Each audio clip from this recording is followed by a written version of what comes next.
Hey there, welcome. Thanks for joining me. If this is your first time to my channel, my name is Violet. In today's tutorial, I'm going to be showing you and sharing with you how I made these DIY farmhouse home decor pieces. The first one we're going to be making is this key holder organizational mailing piece.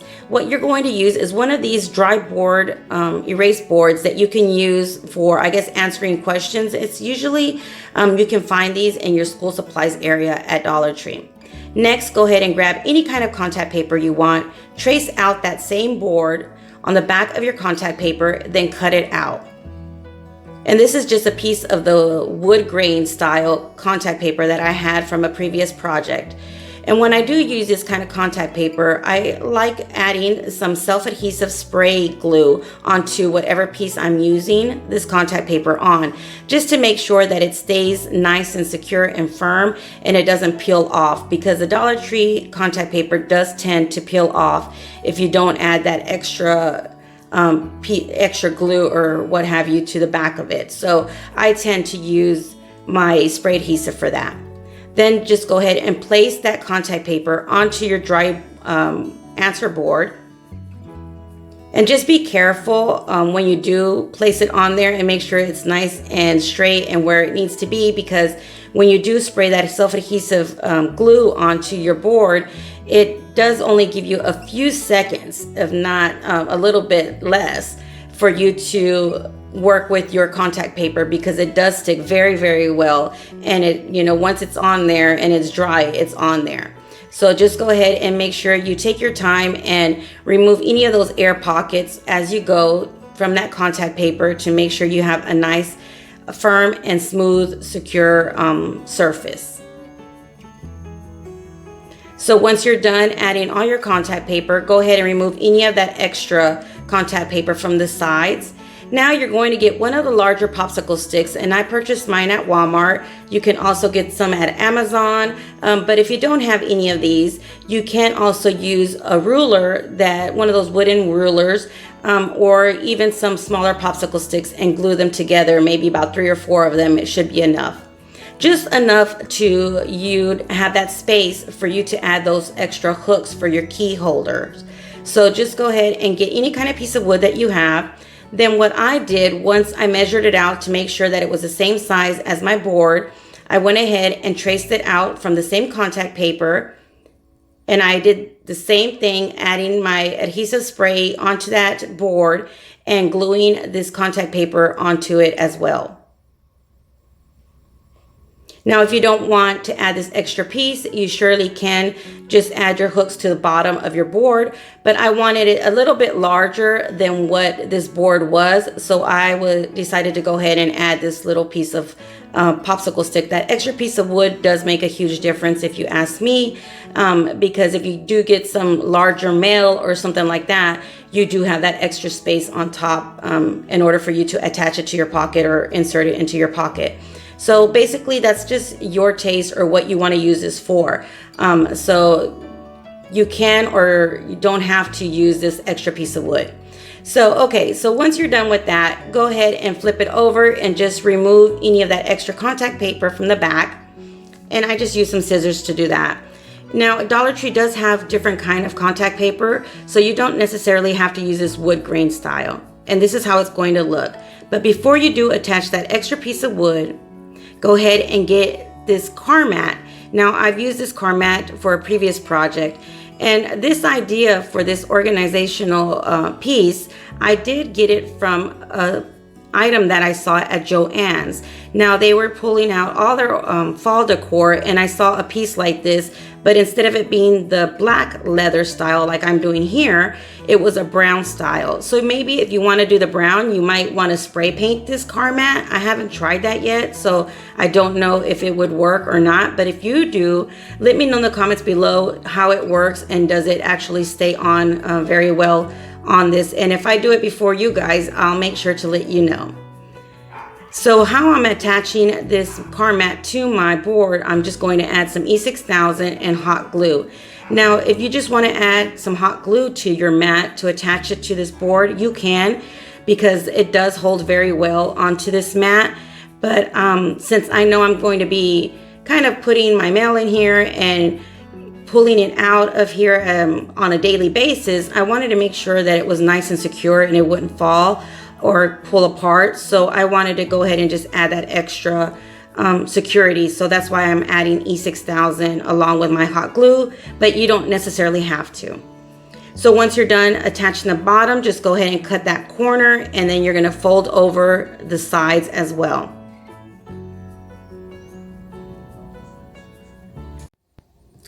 And some of you have sent me some emails and in different ways, ideas that you want me to make of different home decor pieces and holiday pieces.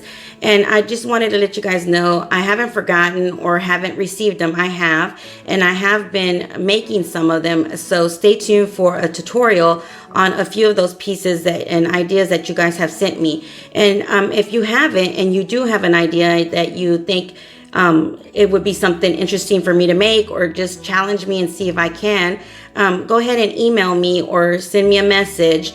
All my information, of course, is down below, and I'll be more than happy to try to get to you. Just be a little patient with me, but I will try my hardest to get to everyone and see what I can come up with the different ideas you guys send me. So once you're done folding both of your sides, basically, if you don't want to add your key holder on this piece, you can't. You can leave it just as is and just use it for your mailing information. But since I wanted to use it right by my door, I'm going to add this extra piece of wood for me to attach the key holders on here. That way I can use it for that as well. So all I did was add some hot glue and attach that little piece right at the bottom of my wood piece. And this is how it looks. Now I'm just going to basically figure out how many of these hooks I want to add on here. And these are the smaller hooks from Dollar Tree. And I'm just going to add a little bit of E6000 to the back of each of one of these hooks. Now you don't necessarily have to, but since I know my keys are heavy, I wanted to make sure that these wouldn't pop off or peel off. So I went ahead and added that extra reinforcement by adding some E6000 to the back of each one of the hooks.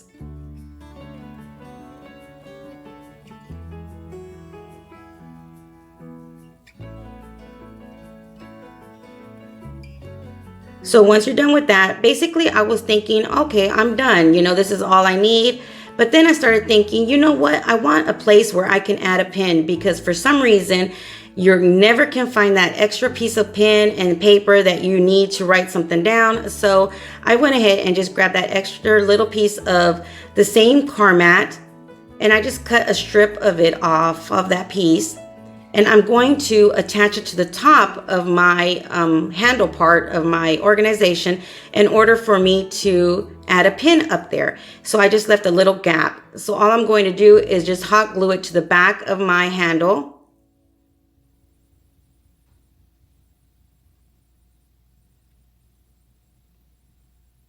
And then you can add a pen or a marker up there, and that way you'll never lose that extra pin that you need.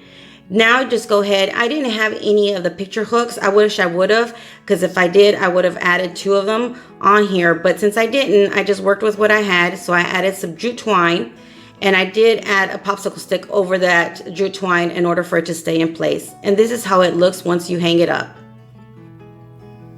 So our next tutorial, what we're going to be doing are these candle holders. And the way I did my chalkboard, or I'm sorry, chalk paint, is I got some baking soda, put it in a mixing bowl, and then I added my paint. And you can add, for this amount, I want to say 1 part baking soda, so maybe like a spoonful of baking soda and 2 or 3 spoonfuls of paint. That's the best measurements I can give you for this. Basically, you just mix it around, and as soon as it gets a little bit thicker, you know, to where it looks like chalk paint, you're done. And this actually dries very, very well, and it dries really, really fast, just like normal chalk paint, and it has that grimy feeling. It has a little bit more than your average chalk paint, but it does dry up and look like your normal chalk paint, and it's a lot less expensive. So just go ahead and mix that up, set it aside. Now you're going to get these like sprinkler water toys that are in your toy department at Dollar Tree. Now, if you don't have one of these hot knives to cut your extra piece off like I am right here, you can just get a box cutter or some good pair of scissors and cut that right off. You probably could just move it back and forth and it would probably break off as well. But I would recommend you use something sharp to cut them off in order for that extra piece not to come off in that round part. So once you cut those extra little pieces off, just go ahead and paint it the color of your choice. Now, if you don't want that dry chalk paint look, you can even spray paint these. And maybe I would suggest you spray paint them just a light coat of maybe a white, or in my case, I would have spray painted them black. So I wouldn't have to put so many layers of this chalk paint. I did have to put 3 layers on here in order for it to stay on here right, and also for it to look all even. So if you want to skip those steps of painting it, 3 coats and making sure that it's dry in between each one of the coats, I would recommend you just spray paint it once, allow it to dry, and then you would probably just have to spray paint it once with this chalk paint, and it would be perfectly fine that way. So there's just 2 different ways for you to do it, 2 different options if you want to spray paint it to make it go a little bit quicker than what I did. So I just went ahead and painted everything, the entire toy of this black chalk paint that I made. I'm really into that black farmhouse. I guess it would be more of that black modern farmhouse style. I'm really enjoying that with my blue and yellow that I'm adding to my kitchen and dining room. So instead of it always being white, I wanted to go ahead and mix it up. And like I said, I'm really enjoying this black. Let me know in the comments below if you guys are enjoying the black farmhouse style as well right now.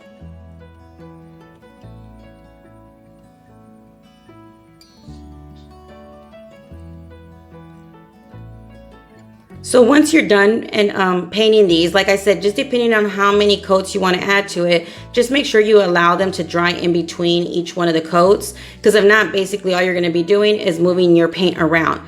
But once you're completely done painting and adding as many coats as you like of this chalk paint to your pieces, you're just going to allow them to dry very, very well. Make sure they're dry, completely dry, before you go to your next step.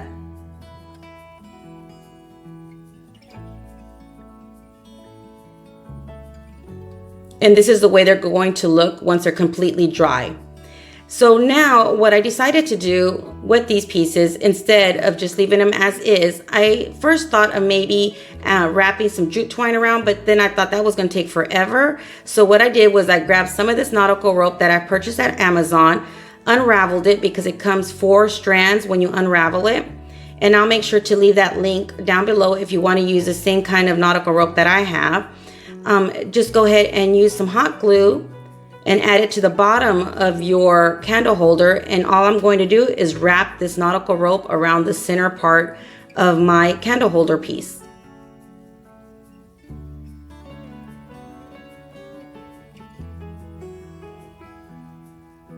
I've been on the hunt for that white nautical rope that everyone is doing some DIYs with from Dollar Tree, but I haven't been able to find it. So I'm tempted to just go ahead and order it on Amazon. But I'm going to see which way is more cost effective. Maybe just ordering it from Dollar Tree or on Amazon. But if you guys have already done the research, let me know in the comments below which one is more cost effective and which one is the best bang for your buck. Again, because at my stores around here, the local stores around my area, I have not been able to find that white nautical rope, and I absolutely love it. I think those would make such great different DIYs and different projects. This is just to change it up. Because if I did have that white nautical rope, I would have used it for this project.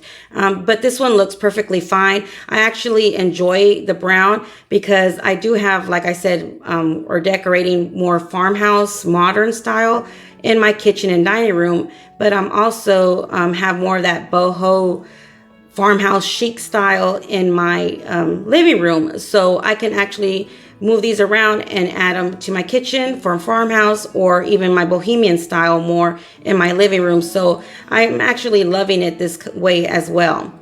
So just continue wrapping any kind of rope that you choose to use around the center part of your candle holder.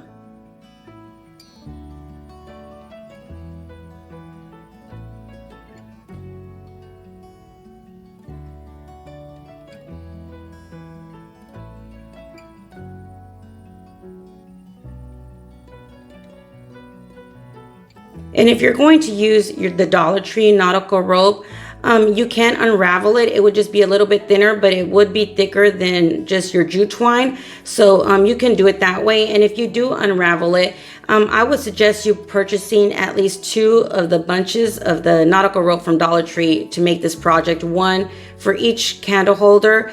You might not use both, but just to be on the safe side, since I didn't use it, I really can't tell you how many pieces, but I would at least recommend 1 for each just to be on the safe side. So once you're done, just go ahead and add that extra hot glue at the top and glue your ends to the same side, or at least try to the same side as where you started off and attached it at the beginning. And basically, this is the way they look. I absolutely love these candle holders and so easy to make. So let me know which one you enjoyed, or are you going to be making both of these projects? Until next time, I hope you guys enjoyed. Stay blessed. Bye.